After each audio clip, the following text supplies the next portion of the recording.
So what's your process when writing songs? So it's like matching socks.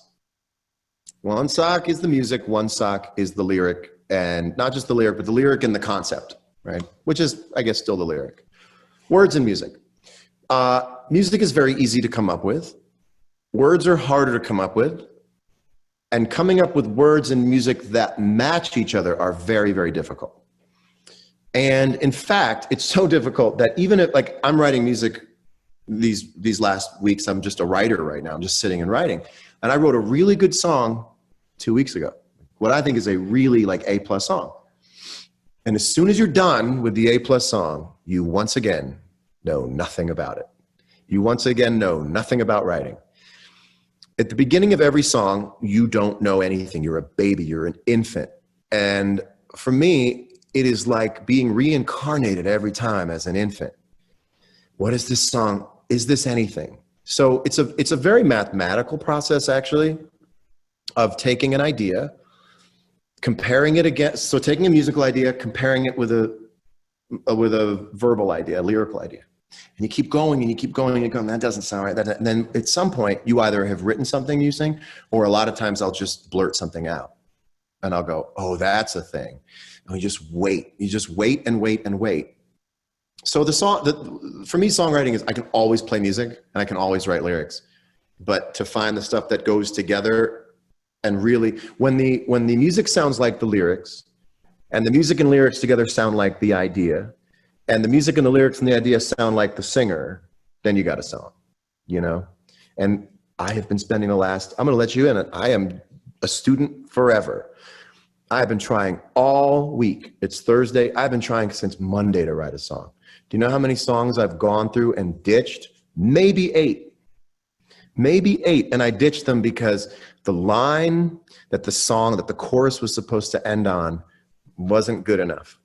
I'd taken people on a trip and then I threw them out of the car right before they were about to get to Disneyland. And just throw it out and try one, or keep editing or keep working with it, because I'm just going for the stuff that sounds believable. I want to sound, and that's the thing, is everyone who's played something today sounds utterly believable.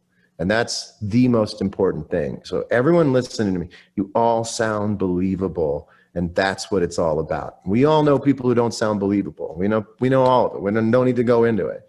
But everyone on this call is believable when they play. And that's the only thing that matters to me, is that if I'm going to do a song and it's me singing, oh, now it's singing, and this is the line that it's ending on, sounds like me. And it's got to be interesting. And just like there's color in music, there's color in lyrics. And if you have a really colorful sounding, track, and then your words are not really colorful, then it's not a great song.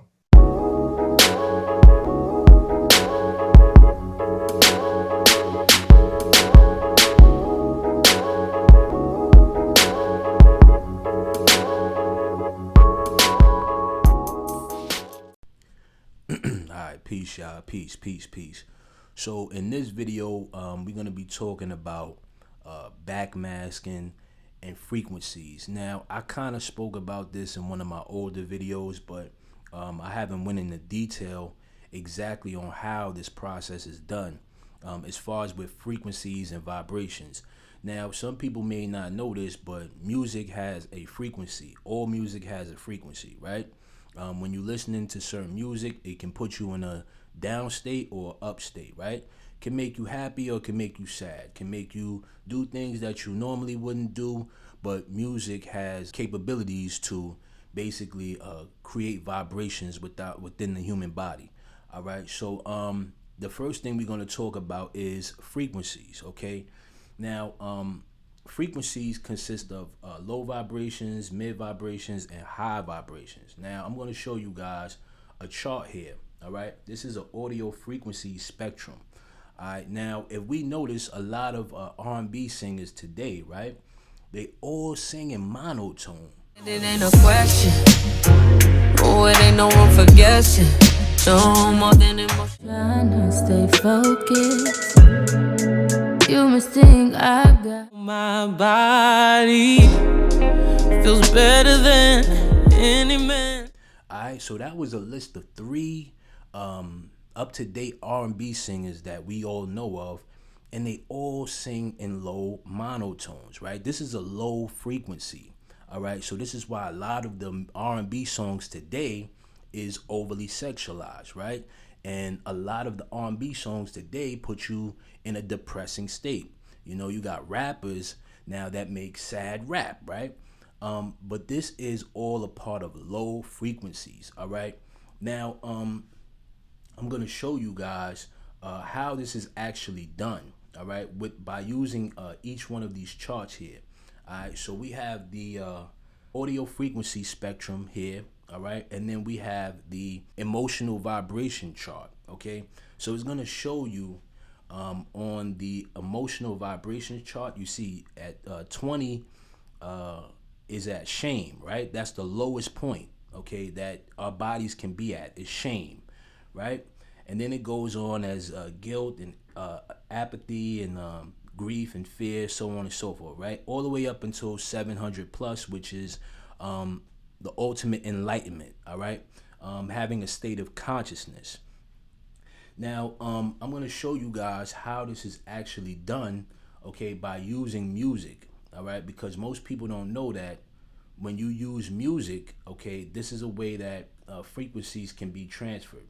So now, if we take a random R&B song, just your favorite random R&B song in 2023, right? 9 times out of 10 is going to have an 808 in it. Okay, now if you guys don't know, 808s is a low frequency. All right, this is a very low vibrational frequency. Okay, if we take a look at the audio frequency here, right around this area where it says bass guitar, right? Audio frequency is going to be at between 50 hertz and 100 hertz, all right, which is a low frequency. So we take a look at the conscious chart here, the emotional chart here, 50 hertz and 100 hertz, right, is between apathy and grief, all right, and fear, all right. So when we see these 3 things, right, we see right here clearly that the 808 plays on these 3 emotions, okay, fear, grief, and apathy, right? Anything lower is guilt and shame, all right? You'll barely hear songs like that because, I mean, I'm sure they have them, but you'll barely hear songs like that. Now, if we take a look at the chart here, the audio frequency spectrum, now it's going to get a little mathematical, but I'm going to try to slow it down so you guys can understand, right? But the kick drum is also, all right, at between 50 and 100 hertz, all right, which is also a low frequency, all right. So when we hear these R&B songs, all right, we can tell clearly that a lot of this stuff is used to destroy our emotions, right? To, like I said before, whenever you hear R&B song, it's usually written to play on people's emotions, all right? If you hear R&B song, it's either somebody cheating on somebody or you ain't been doing this right. It's all messed up, right? It's or either overly sexualized, right? But if you look at the higher frequencies here on this chart, which is love, reason, joy, peace, enlightenment, you don't really hear music like that. All right, so a lot of people ask me, "Yo, Jay, can I still make music?" All right, but by using high frequencies. For the most part, I'll be honest with you, you're going to get only the people that have these emotions. See, majority of the world is at a low frequency, right? So you're gonna usually get people around 150 and below. You're not gonna get anybody at 175 and 200 and up, all right? I mean, most people are, but for the most part, if you want to get a mass amount of fan base, you're going to get people that are at the lower frequencies, right? So if you're speaking of enlightenment, peace, joy, love, reason, acceptance, you know, your crowd is going to be really small. You know, you're going to have a smaller crowd that, you know, may be attracted to your music, all right? But it all derives with frequencies, all right? It all derives with frequencies. Any type of sound effects in a song, even if it's vocals, they're usually done at a low frequency, all right? So like a person can sing and their vocals will be very monotone. All right. Now the next thing we're going to talk about is backmasking. I'm going to give you guys an example of how backmasking is actually done, and then I'm going to break it down in simpler terms so people could understand it. Now backmasking was actually created way back in the 60s. Okay, so the first time a song was backmasked, okay, was by the Beatles. Okay, now a lot of people credit that backmasking would belong to Lynyrd Skynyrd with the song "Stairway to Heaven," where they was writing an ode to the devil and shit like that. But the Beatles was actually the first group to figure out what backmasking actually was. All right, when they made their Rubber Soul album in 1965. All right, they featured a backmask line in the song "Rain." All right, and the single was released a year later. All right, so it lets you know how powerful backmasking was back then. This is a way that a lot of people would get their messages to the listener, because our brains are not used to hearing messages backwards. But this is a form of subliminal messaging. Okay, this is a form of subliminal messaging. All right, now the first song that I'm going to point out to you guys before I explain how backmasking is actually done. All right. But the first song I want to point out is by Dua Lipa. Now, we all know who Dua Lipa is, right? She's a big pop star today, right? But she's got all of these songs on the radio, okay? And here's a clip of Dua Lipa basically trying to figure out her song being played backwards. I'm going to listen to 10 seconds of one of my songs backwards, and I'll have to guess what that is.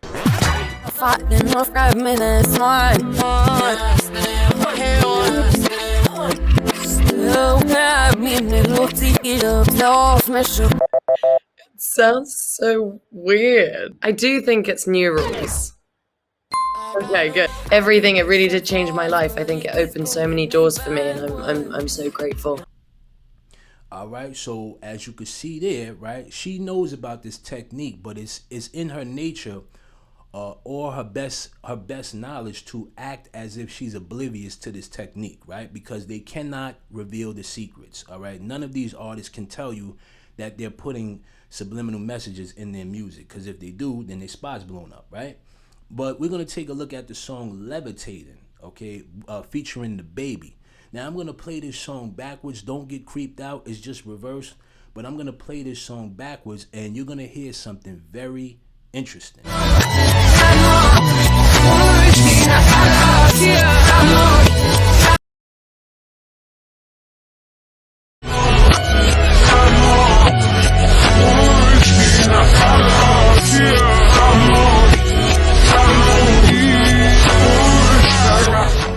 Alright, so as you can see there, she said, "Allah's here, come on." Now I found this to be very interesting because Dua Lipa comes from Kosovo Albanians, all right? And Kosovo Albanians actually practice Islam, okay? So it would make sense for her to say, "Allah is here, come on," meanwhile doing the finger wave, right? To draw you in as a replication of what? She's symbolizing herself as God, right? So this is what I'm saying. These people know that they're doing this stuff right in front of your eyes. So when you're watching these videos, there's all kind of rituals going on behind the scenes, all right? Another artist that actually used backmasking is Post Malone with the song "Rockstar" featuring 21 Savage. All right, now I'm gonna play this clip backwards, and you can clearly hear Post Malone saying, "Demon, wake up," all right?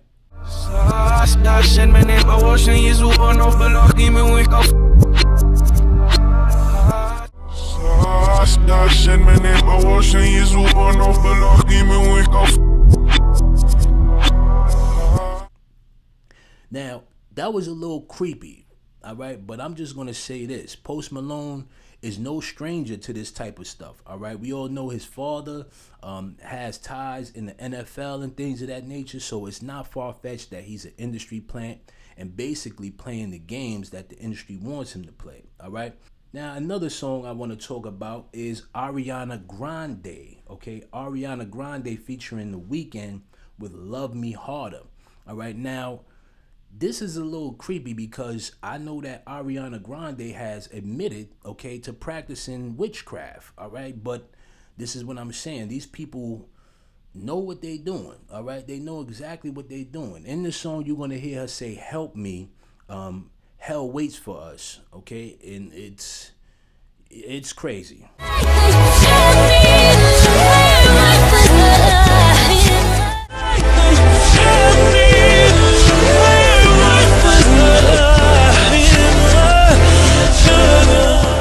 Now, when we take a look at these type of practices of backmasking, I'm going to show you guys how it's actually done, all right? Now, this is an example of how it's done. Standing alone by myself.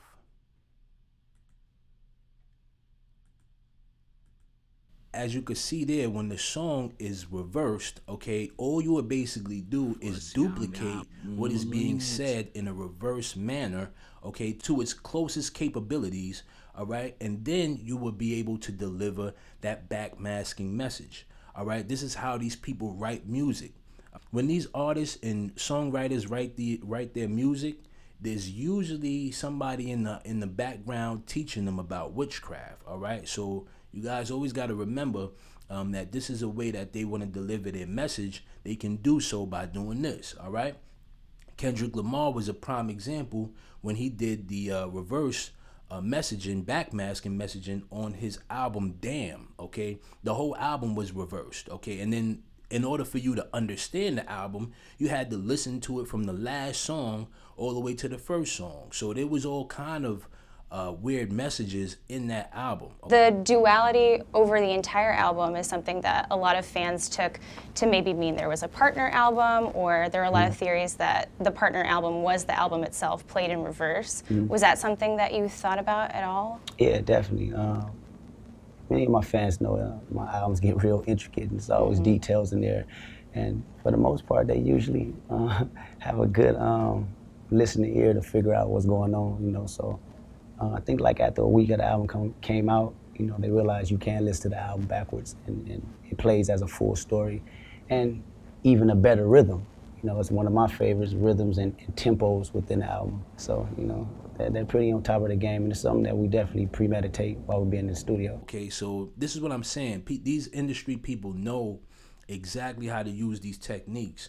All right, and we must stay aware and be careful what we're bringing into our energy and vibrations, because a lot of this stuff is not good for us. And then we wonder why we're so stressed and depressed, because music plays a very interesting and delicate role in our lives. All right, so yeah, I wish I could expound more, but I wanted to, you know, get this done in a organized manner for you guys. All right, yeah, I've been getting a lot of requests also to do videos, and a lot of good topics you guys have been bringing me. So yeah, most definitely I'm gonna get to those that y'all been requesting. All right, so with that being said, y'all, thank y'all for checking out this video, and peace.